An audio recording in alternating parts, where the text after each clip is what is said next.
Hey, welcome back into the game here in Tuscaloosa and Tide, 102.9 and 100.9, the home of Alabama, Crimson Tide Sports. We're going to Barrett Sallee, CBS Sports National Analyst. Barrett, I hope you're doing well. Welcome back to T-Town. Thanks for having me, Ryan. Barrett, do you think Avery Johnson should be fired? That's the discussion here on the game. No, it wasn't obviously a great year for Alabama hoops. He's had some ups and downs, but I've said for a while now that if you make a coaching change in basketball, considering all that's going on, around the sport and around the justice system, the Department of Justice, you better have your ducks in a row. You better have, everything covered. And I think right now it's almost impossible to adequately know, who's going to be in what kind of trouble. So, because of that, I'd probably hold off. Alabama just missed the tournament. I get that. But Avery has proven that he can recruit at a pretty decent level, sometimes at an extremely high level. And he's been to the tournament before. So, no, I wouldn't do that quite yet. Just because I think you're running a pretty, big risk of doing something you'll later regret and that happening for non-basketball reasons. Well, and see, Barrett, that's the thing that you look, and I've tried to say this, when you look at basketball and you bring some, let's just say you go out there right now, we're still learning who's involved, how they're involved with all this big scandal. You bring somebody in 3 months later, unless you've really truly went through and made sure that he's not part of the FBI, and I'm not sure who you call to make sure you're not on that list, you may be losing a coach in 3 months. That's the risk you take in basketball. Yeah, I mean, it's one thing if you're, Arizona or you're LSU and, your guy's involved, right? Your guy's in some trouble. I get that. But, if you're in a situation like Alabama where, there isn't anything to suggest right now, at least publicly, that Avery Johnson did anything like that or is involved in it right now, I don't know why you would if your team's pretty good, which Alabama, I think it's fair to say they're pretty good. You might be doing more harm than good, even though there's really no way to predict, if you will, at this point. Barrett, I know you're a big football guy, but obviously SiriusXM and some of your responsibilities there. Do you enjoy this time of the year as March Madness? Where does it rank up there for you? Do you like it? Oh, I love it. I'm not the biggest hoops guy, at least for the first few months of the season, and then conference play starts getting into into the mix, and really the middle of conference play is when I really start paying attention to it. So yeah, I love it. I mean, it's a fun time of year. March Madness, the first 2 days, I think are the most exciting in sports, just because you have all day and all night. You have the gambling aspect it's more front and center. People have done brackets forever, and unless you're my SiriusXM colleague Rick Neuheisel or Teddy Dupay at Florida, you don't get in trouble for talking about gambling like that. So that's always fun to me, doing brackets, and the fact that everybody does that. It's a fun event. And then on top of that, you have 3 weeks of tournament, and then you have Major League Baseball opening day. You have the Masters. It's a fun time of year. It's not the sport that I primarily cover, but it's a great time to be a sports fan. Well, and spring football is here. I mean, obviously we're watching the SEC surrounding the University of Alabama. Things get started back here in Tuscaloosa, and really one of the big questions going into this spring is who's going to provide the quality backup to Tua Tagovailoa. I mean, that is a discussion. Even though we're not discussing starting quarterback like we have for the last 5 or 6 years. It's all about who's going to be the backup in T-Town. Yeah, I mean, and that's a legit concern. I mean, look what happened last year with Jalen, and really with Tua, because he was hurt. For the last half of the season, Tua was hurt. He wasn't necessarily injured, but he was hurt. So that's a valid concern. You have to wonder, if somebody's going to step up, whether it be Mac or somebody else, if they get a graduate transfer. Because let's be honest. The reason Gardner Minshew was supposed to go to Alabama was because Alabama thought Jalen Hurts would transfer before last season, and it didn't happen. But the same sort of issue exists. You don't have a guy on your roster that you trust really at all. So Yeah, I think that's a valid concern, and I do wonder if they get in the meat of spring practice and see, okay, there's really nobody out there on the roster that we trust. Can you go find the next Gardner Minshew, the guy who's just looking to be a coach, and then hope he doesn't find a better place like Gardner did with Washington State. So yeah, it's a valid concern, especially considering how last year went. And, it's not new for Alabama. That's what happens when you recruit all these 4- and 5-star kids. A lot of times they go look elsewhere, and you get in a situation where you're surprisingly thin under center, like Alabama was in 2016 when Jalen basically ran everybody off. Let me ask you about Georgia. When you look at the strengths and weaknesses, what are the big questions around the Dogs there in Athens going into the spring practice? I think there's some concern that they're going to miss DeAndre Baker in the secondary. Because the secondary was extremely experienced, really the last 2 seasons. Even though some guys left off that 2017 team, there was still plenty of experience. Now they don't necessarily have a ton of that. They're relatively thin. They're going to count on guys like Richard LeCount and some other guys to step up, and I think that is probably the biggest concern.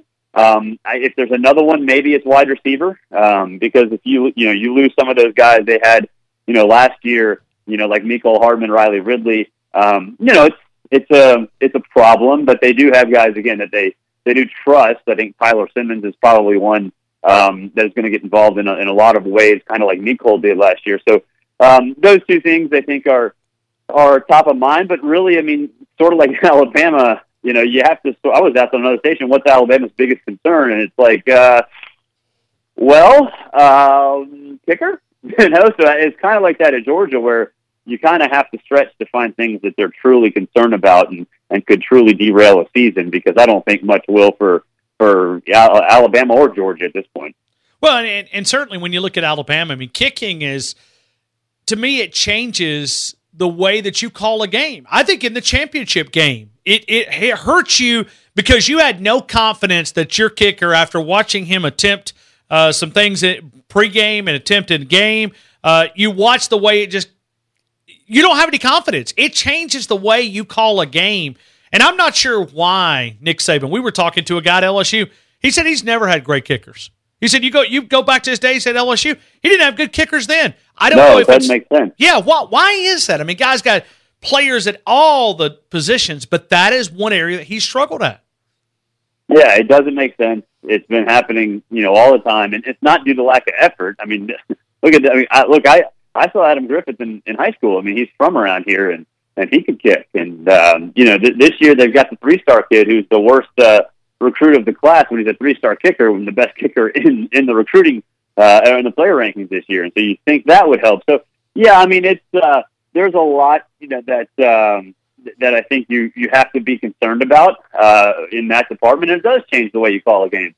I think it's a big reason why Nick Saban ran that ridiculous fake field goal in the national title game where the kicker was the lead blocker because he couldn't kick, so he might try to block, and that didn't work out well either. So, yeah, I mean, it's something that has to be addressed at some point. I think they've tried to address it.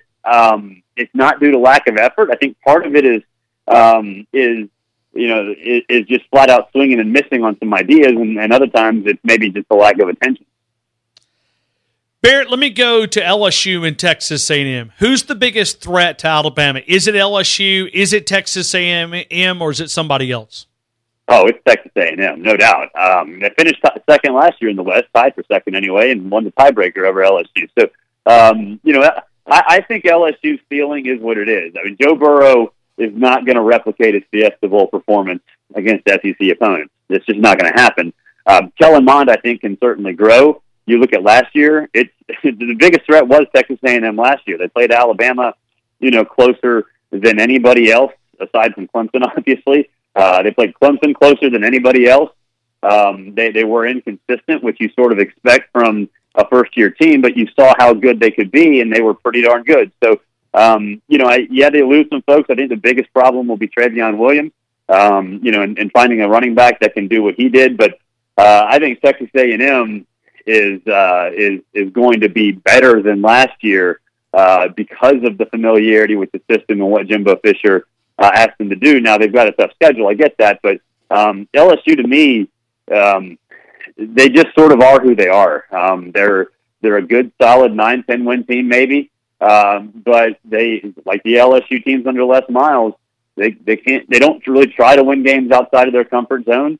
They can't really do that. They're not really versatile. Whereas I think Texas A&M's built in a little bit better way in terms of not only winning consistently, but winning consistently at a higher level than LSU. Barrett Sallee, CBSSports.com, CBSSports.com, SiriusXM, Channel 84, always talking college athletics, really focused on the football side of things as we lead in the spring practices and pro days and spring games and all those different things, the variety of information, CBSSports.com. I was reading some of the articles earlier about 25 storylines. And what is the big storyline that grabs you, Barrett, going into this spring? I mean, is there one that's just above the rest in your opinion? Yeah, I mean, I think it's Oklahoma. Sure. I mean, you can sit here and say, well, it's the Clemson, Alabama battle for who's the real dynasty, all that stuff, but that's not a spring thing.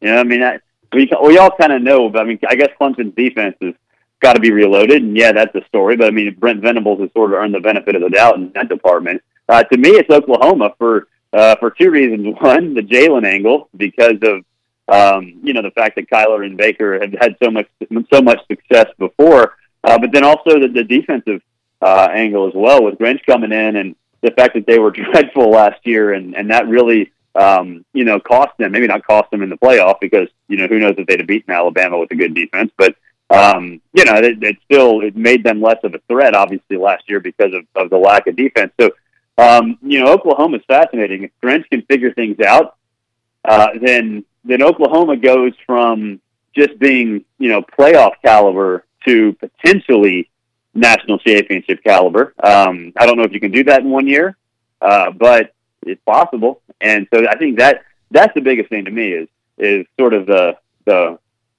ceiling for Oklahoma, especially considering that the other team in that conference that's the threat is Texas, which seems, even though the offense isn't as dynamic, it seems like they've got the defensive part of the equation figured out far better than Oklahoma. Yeah, and now I can imagine where this Clemson-Alabama conversation for people outside of Clemson and Alabama, when you talk about the fan bases, I can imagine it probably gets a little bit boring. Because just Alabama-Clemson, who's the odds champion? Alabama-Clemson. I mean, it probably gets a little bit boring outside of those two fan bases. Yeah, it does. I would imagine too. I mean, people are tired of hearing about both of them. And that's not to say they don't appreciate both of them, but I would imagine people get a little bit sick of that. And that's why I think the Oklahoma angle is so interesting, because of the teams that are out there. Throw Georgia sort of out of the equation too, because I think a lot of folks, myself included, just assume Georgia's going to be in the mix, every year like they have been the last couple of years. But if it's not going to be a Southeastern-based champion, somebody's got to step up, and the most likely team in my mind anyway is Oklahoma, or at least the one that has more eyes on it. And then you get down to some other teams like with Harbaugh in Michigan. Is he ever going to do anything of importance? What happens at Ohio State? Those are interesting scenarios and topics and discussions. But based on the way Oklahoma's played the last few years, I think they're going to have a lot of the eyeballs. But yeah, people definitely get sick of Alabama, Clemson. Look, I mean, I do a national radio shows on Sirius XM, and I mean, anytime you sort of fall into that trap of talking only Alabama, Clemson, phone calls light up, phone lines light up. Like, guys, talk about something else. So yeah, people are definitely sick of it. But Barrett, let me ask you about Oklahoma just for a second, because you brought it up as I'm sitting here going through. What if Jalen Hurts goes out there and Lincoln Riley's able to, quote, fix him, where he's not just looking at one wide receiver, that he's going through his progressions and he turns him in? He's not going to be Baker Mayfield. He's not going to be Kyler Murray. But if he can get him to improve and they can be a championship contender, what's the backlash at Nick Saban? Because even though it's not, I mean, it'll be like, okay, he couldn't get Jalen Hurts to where he wanted to be, but Lincoln Riley was able to. I mean, if he's able to do that. I mean, if he's able to do that, I think that falls on more the offensive coordinator and the offensive systems more than anything else. But I think it'd be more of a compliment to Jalen, to Lincoln, and perhaps even the staff last year, because we've talked about it. I mean, Jalen was better last year at Alabama in the limited time we saw him. Now, it was against, scrubs most of the time, save for the SEC championship game. But, I think I don't think it'd be a knock against Alabama. I mean, you look at who is taking snaps for Alabama, and you kind of understand, okay, well, even if Jalen was, quote unquote fixed, would he still be starting? And the answer is still probably no. So I don't think it would be an indictment of anything Alabama. I do think it would be a significant compliment to Lincoln Riley, because, and really the former Alabama staff too, Dan Enos and Loxley and that crew, because they did help. They did lay the groundwork for that improvement. And if Lincoln Riley takes it from there, then, I mean, that just goes to show why NFL teams are always visiting. Barrett Sallee, CBSSports.com, CBSSports.com, SiriusXM Channel 84. Barrett, have a great week. Thank you for being a part of the show. All right, thanks, Ryan. You too.